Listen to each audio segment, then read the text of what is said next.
Արքայազն անունով փոքրիկ պինգվինը Դոնալդ Բիսետ արքայական պինգվինների ընտանիքում մի պինգվին է լինում, նրա անունը Արքայազ, նա ձվի մեջ նստած մտածում է, ասում եմ, երբ պետք է ես լույս աշխարհ գնամ, որ փոքրիկ պինգվինների հետ խաղամ։ Նա ոտքով և կտուցով ուժեղ հարվածում է և ձուն կոտրվում է, նրա մայրիկը տեսնում է և շատ է ուրախանում, ասում է մի բան չեմ հասկանում, ինչու է իմ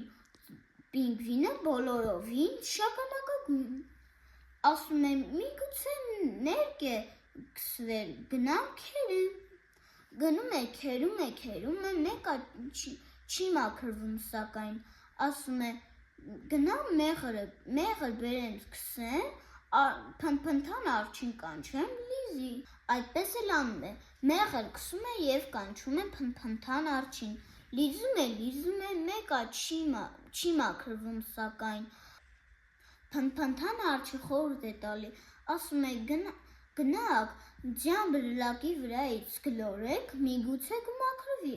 այդպես էլ անում են, սակայն չի մաքրվում, ասում է գնանք բղվեցիչ խորհուրդ հարցնենք, նա ամենախելացի թռչունն է, գնում են և ծիծաղում է բուն, ասում է միթե մոռացել ես, որ փոքրիկ պինգվինները լինում են